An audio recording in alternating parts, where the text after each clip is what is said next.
Welcome to episode 26 of From A to Global Z. I'm your host, Dr. Bill Lord. In episode 25, I reviewed the launch of a Maryland statewide oral history project titled Living and Dying with COVID-19, The Maryland Stories. In this episode, we will explore a wide range of remote audio recording and collaboration technologies that are available to see if, in fact, necessity is the mother of invention. But before we dive in, it's Mic Talk time. Our previous episode featured the cigar-like 10-inch Sennheiser MKE 600 shotgun microphone. This time around, we're going the opposite end of the size spectrum and take a listen to an impressive itty-bitty Swedish export, Line Audio Design CM4. Line Audio Design is essentially a one-man show owned and operated by Roger Johnson. Roger has made a name for himself by developing audio production gear at extremely reasonable prices. The CM4 is a small diaphragm condenser mic with a wide cardioid polar pattern. It is known to deliver a very natural sound and can successfully be used on almost anything you want to record. There are no switches or filters. Where would you put one? There's no room for a switch or a filter. And for under 150 USD, you get a plastic clamshell style storage case, the mic, a mic holder, and a clown nose foam windscreen. This little powerhouse is getting a ton of positive press. Give it a listen, see what you think. Now on with our show. It has been over 2 years since COVID-19 made its unwanted debut, wreaking havoc on humanity in so many ways, including the arts. COVID has specifically delivered a horrendous blow to performing musicians, music educators, and student musicians. Eliminating musicians' ability to play face-to-face with other musicians, teach and learn music education, and perform to audiences, the musician's way of life has been tested to the limits. The Global Z Recording Project is known for bringing together diverse populations of student musicians on a global scale through virtual audio-video production experiences. This is particularly worth noting as, since day one, we've been designed to operate virtually. Specifically, we're designed to collaborate on and record commercial quality music over internet-based technologies, and we've been doing this for over 7.5 years. Since we are designed to operate remotely, a big part of our early years were invested in researching and testing our virtual audio production technologies.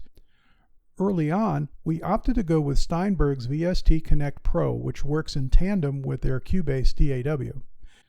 Since then, we have supplemented VST Connect with other technologies, such as the most excellent audio movers Listen To. While Listen To has performed well for us, we've had a variety of challenges with VST Connect.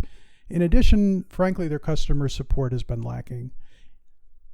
On top of that, it used to be when you purchased a license or an upgrade to Cubase Pro, VST Pro was included, but not anymore. Now they bundle Cubase Pro with a watered-down version of Connect. If you put all these disappointments together, it finds us experimenting with how we can improve ease of use, the tech reliability factor, and keeping the cost reasonable, and plus having no cost to our student musicians. When something like a pandemic hits, along with the obvious devastation it brings, there are some not so obvious opportunities for good, that float to the surface. Our board members were thinking perhaps COVID might be a catalyst for companies to develop new remote audio production systems that are reliable, well-designed, and affordable. After all, the pandemic forced musicians to work virtually. Doing so allowed them to remain connected, continue producing music, and to some, it allowed them to earn a living. And more people than ever are turning toward exploring how to collaborate and record over the internet.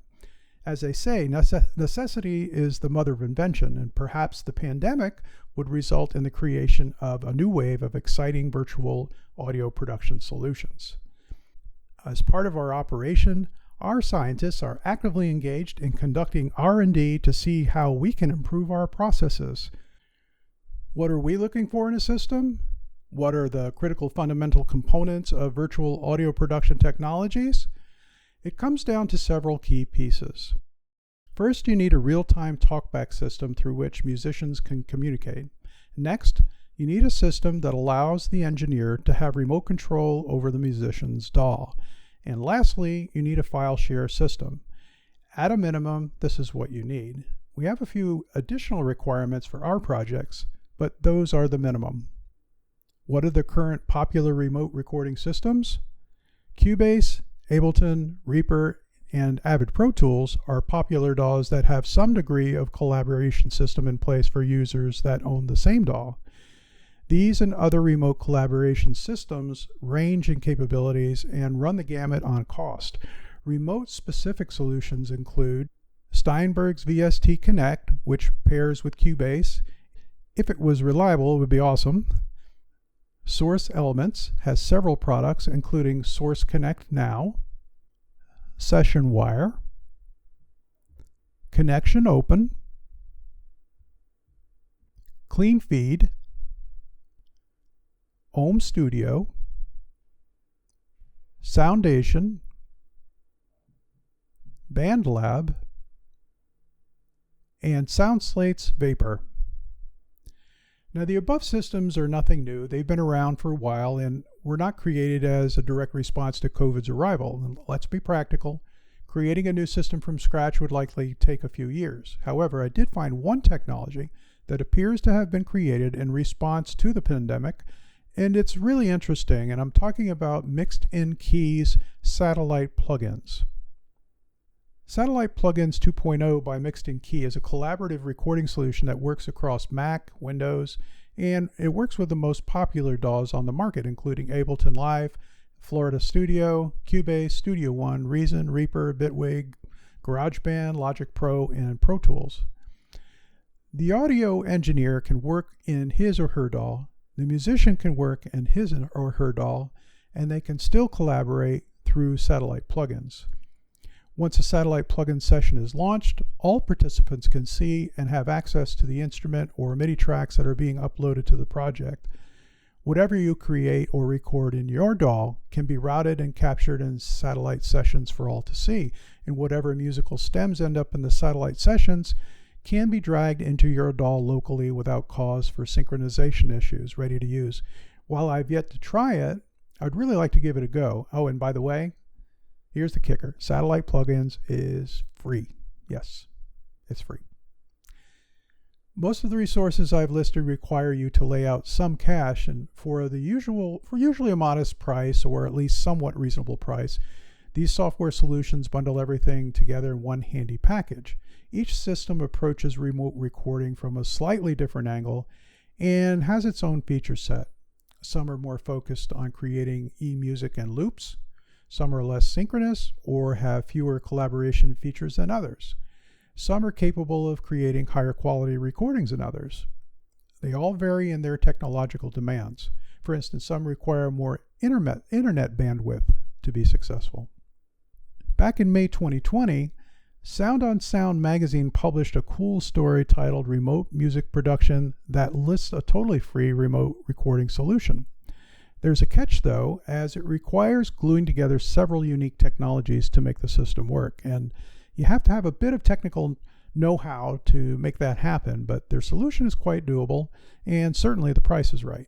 So I'd recommend you take a look at that one. If nothing else, it is a great place to start your remote recording experience. While we've not seen a flood of remote recording solutions hit the market since COVID, there are a pretty wide swath of options to choose from, and each has their own way of approaching remote recording. Global Z is currently reevaluating our tech and the processes we use, and for us, all of the above is on the table. So we just need to dig in and see what solution works best for our particular needs. When you go on the quest to decide what remote recording system is right for you, here are 20 key things to consider. Why do you want to record remotely? What do you want to achieve? How many people do you want to collaborate with at the same time? How much can you spend? How much can your collaborators spend? Does the system cost money for you and all the people you collaborate with? Does the system require that all participants have the same DAW? What bit rate do you want to record at?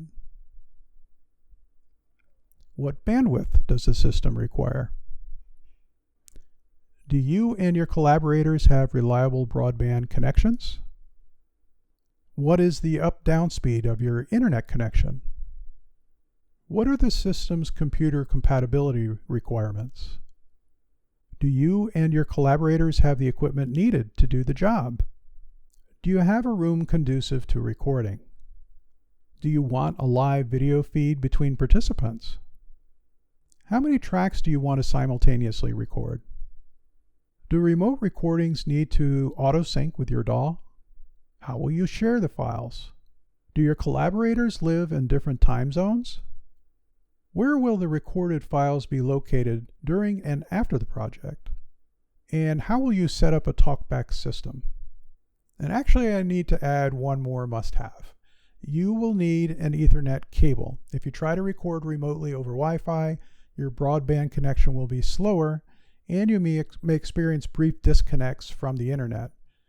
When this happens, your remote recording session will fail, so make sure you use an Ethernet cable rather than Wi-Fi.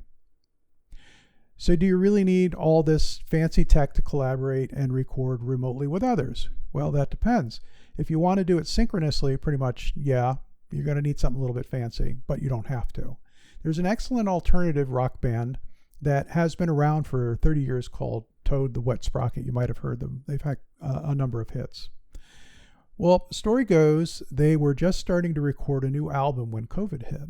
And the pandemic, while it kept them out of the studios, it didn't stop them. Rather than pack it in, band members communicated over the internet and each recorded their individual parts at their homes. And then they sent the files to their engineer and producer over Dropbox. This is a less efficient way of doing business, but it does work. They even have one song on their album featuring the awesome vocals of Michael McDonald, and his track was also recorded locally and delivered for the project virtually. The process is relatively primitive, and in some ways it makes things more tedious and disconnected, but it does work, and the price is right. And that about wraps it up. Thanks for watching. If you're looking for your own remote recording solution, I hope this video might in some way assist you with your search. I've posted the links to all aforementioned resources below the video window. Until next time, wishing you peace through music, I'm Bill Lord.